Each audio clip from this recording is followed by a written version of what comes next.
Welcome to the newest episode of Beatin' and Bangin'. I'm your host, Kyle Dalton.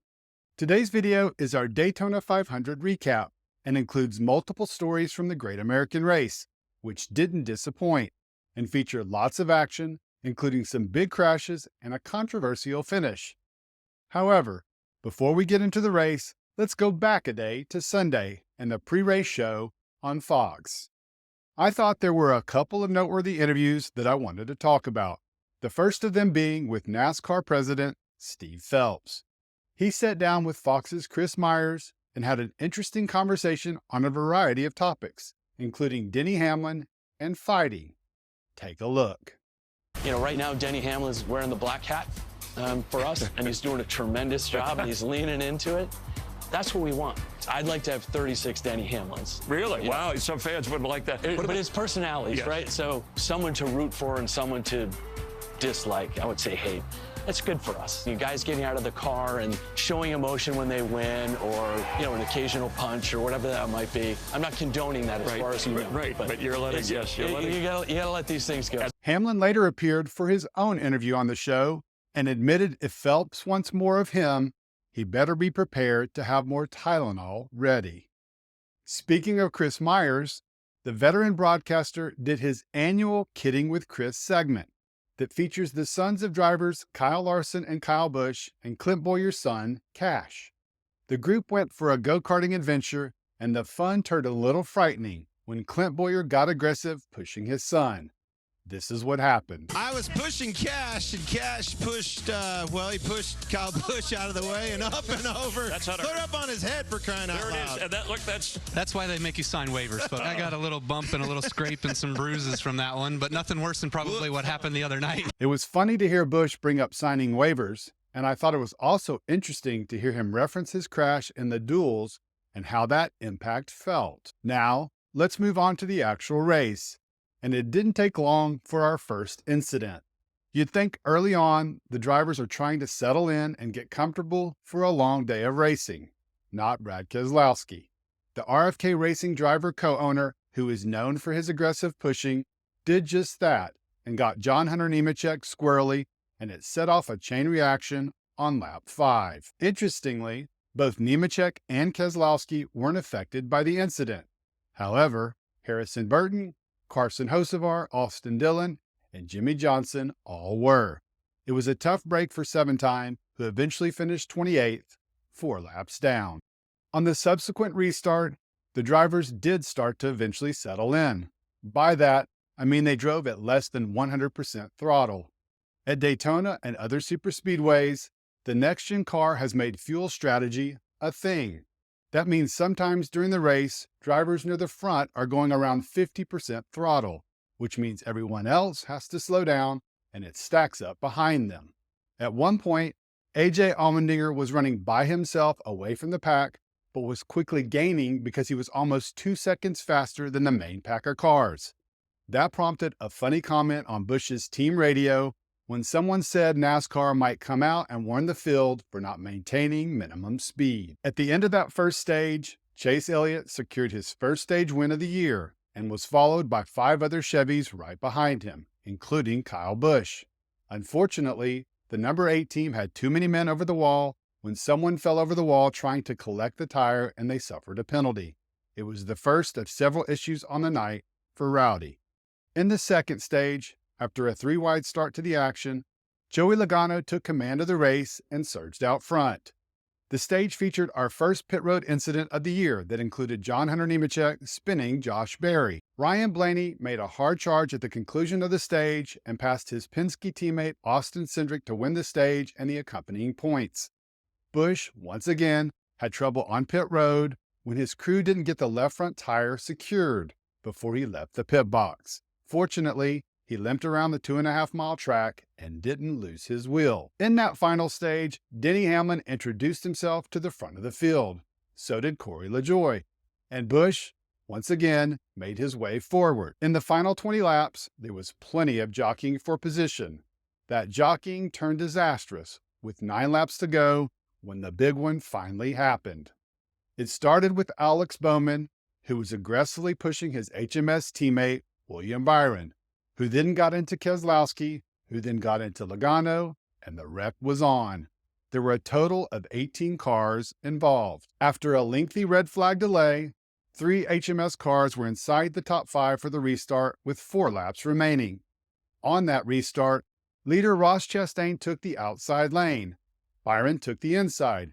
Chase Elliott and Bowman lined up in the outside of rows 2 and 3. Following a couple of trips around the 2.5-mile circuit, Byron pulled out to a slight lead and made his way around turn 4, heading to the line for the white flag lap. Action picked up behind him with AJ Allmendinger and Corey LaJoie pushing, which ended with the number 7 car getting into the side of the number 1 car, which appeared to be making a move to the inside. That contact got Chastain and Cindric sideways, and both went sliding across the start-finish line. Byron clearly crossed the finish line first, but there wasn't a caution out at the time. That came just moments later. Once the caution did come out, there was initial confusion about who had won, including on the number 24 team radio. Byron asked his team because he wasn't sure. The broadcast, unfortunately, contributed to the confusion. However, before I criticize Fox and what happened at the end of the race, I want to give kudos to Kevin Harvick in his first official broadcast. I think he did a great job and provided valuable insight throughout the race. I also found it really interesting how he noted during a couple of crashes the violence of the impacts on the drivers inside the car. It was similar to what he had repeatedly told the media over the last several years about the next-gen car. Now, back to that crash at the end and Fox's coverage, or lack thereof. It was almost a minute after the crash started when the network showed the first slow-motion replay of the incident with Chastain starting to go off the pavement into the grass. The video then shows the yellow light coming on in the distance and the number 48 car of Bowman clearly out in front. Clint Bowyer even mentioned on the broadcast how Bowman was ahead of Byron based on the video. Almost another half-minute later, the broadcast showed another slow-motion replay from an earlier vantage point with Chastain and Cindric sliding through the grass, but this time it showed Byron edging out Alex Bowman to the finish line. It was also during this replay that you can hear the audio from the tower of the NASCAR official declaring the winner. I know I wasn't alone in thinking, are we sure? About 5 minutes later, Mike Joy offered an explanation. On the finish of the race, instead of going back to look at scoring loops, the race ends at the moment of caution. NASCAR goes back, reviews video evidence to determine the position of the cars and name a winner, who must still then complete the final lap and come to the checkered flag. So that makes sense. NASCAR reviews video evidence to determine the winner. Unfortunately, NASCAR didn't provide any of that video evidence to the public. Instead, it provided a photo that appears to have been taken from the Goodyear blimp. Not exactly the best view. All fans were left with was what the Fox broadcast showed, and as Bowyer mentioned, it appeared that the number 48 was in front at the time of the caution light. However, thinking back to last year, we had a similar situation at the end of that race, and I think Mike Joy provided a better explanation. Here is how this will be decided. It is not the flag, it is not the caution lights. It is NASCAR's decision as to where those 2 cars were when the button was pushed to activate the caution, and Ricky Stenhouse has won the Daytona 500. Not the flag or the light, but where the cars were when the button was pushed. Based on that, it means the button was likely pushed when there was no light on. So somewhere between when the green light went out and the yellow one came on, which was a split second. But here's where I have a problem. Before the broadcast, I heard someone mention that Fox had 90 cameras on site. 90. Yeah, like 10 short of 100. We all know how the Fox production team loves to get close-up shots of the cars during the race.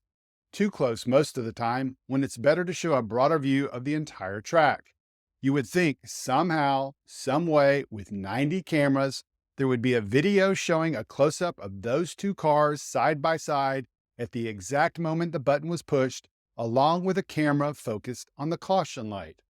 The one time where it would have been super helpful for everyone watching to see a close-up of the 2 HMS cars and would provide clear evidence of who was the winner, and Fox fails to capture it. That's frustrating. Listen, I fully accept William Byron won. That's what NASCAR says, and that's what I'm going with.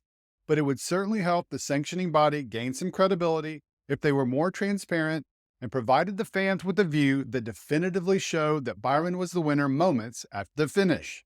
Instead, days later, you have conspiracy theorists and others justifiably questioning NASCAR and Fox for providing a weak explanation and even weaker evidence to back it up. But again, this is Fox. We've come to expect this. So really, no one should be surprised. Our final story on the 500 is also related to Fox. Last year, I was fortunate and I attended the race. Afterward, there were a lot of people upset about the number of commercials. Some were calling it the commercial 500. So this year, from the comfort of my home, I tracked the entire 3 hours and 27 minutes of the race, including the number of commercials, total commercial breaks, and the number of green flag laps missed during those commercials. The numbers, I have to say, are pretty eye-opening. That's a lot of commercials. Finally, moving on to a couple of stories from the Xfinity Series race that ran after the 500. Hailie Deegan was making her much-anticipated debut in the series. Let's just say it didn't go well. Just 8 laps in, and the number 15 was involved in a crash. I know there were some folks online questioning Deegan's driving skills because it appeared to be a delayed reaction by her before running into the rear of Daniel Suarez. Take a look for yourself.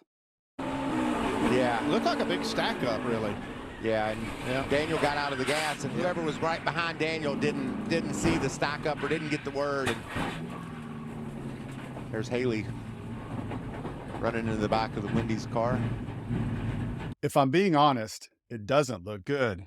Listen, I want Deegan to succeed. I think it's good for the sport for her to be successful. She can draw on the female audience and inspire young women to race in the future. I'm a believer that the more people who like NASCAR, the better. But her performance thus far early in her NASCAR career has been lackluster at best. Monday's early incident at Daytona was just the latest misstep, and it certainly wasn't how she wanted to start her 2024 season. Highlighting Deegan's issues even more was the performance of Natalie Decker. The 26-year-old, who has raced a limited Xfinity Series schedule over the last 3 seasons with a total of 11 starts, secured her career best finish at the Superspeedway with an 18th place result. She even led 7 laps. After the race, Decker talked about how challenging it's been for her the last couple of seasons. Thank you, everybody. Thank you up top. Thank you, everyone, for getting this tour put together so fast. And AM Fitness and Wawa. And, everything was just so amazing. Everything has gone wrong for me in the past 3 years. And this weekend was a turnaround for me. So thank you, everybody, so much. Good for Decker. Maybe her performance will inspire her younger female counterpart in the 2024 season. And our last story also comes from the Xfinity Series and the owner of the race-winning car driven by Austin Hill.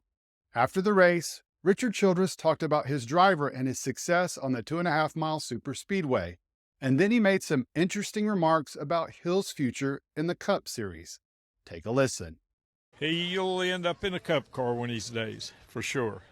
And you hope that's with RCR? With RCR, I hope. He had the opportunity this year, but he wanted to stay with us and stay in this, and we're going to run him a few Cup races. Childress talked about Hill's opportunity to run Cup with another team this year. Hill was rumored to join Colleague Racing according to numerous reports this past offseason, but Childress obviously convinced him to stay for another season with the Xfinity program. When could he make the move up to Cup? And would it be with a third RCR car, or would he replace Austin Dillon, as Dale Jr. suggested last year? All interesting questions, and we'll see if any of those answers become a little more clear this year. All right, guys, that's all for this episode. We covered a lot. I want to hear your thoughts about it. What did you think about what Steve Phelps had to say about Denny Hamlin and fighting? And what did you think about the 500? Did you enjoy the race? What were your thoughts on the finish? Do you think NASCAR got it right? And did the commercials bother you? And finally, let me hear what you think about the Xfinity Series stories on Deegan and Hill. Do you think Deegan will have a good season in Xfinity in 2024? And do you think Hill will move up to Cup in 2025? Thanks as always for checking out the latest video. Don't forget, if you want to read stories like my videos, go check out my written work at heavy.com and go sign up for my newsletter at beatenandbangin.com so you can have a weekly email delivered right to your inbox every Friday that catches you up on the week's worth of NASCAR action, including what was said on the various podcasts. I've included a link in the description. Thank you guys, and have a great rest of your day.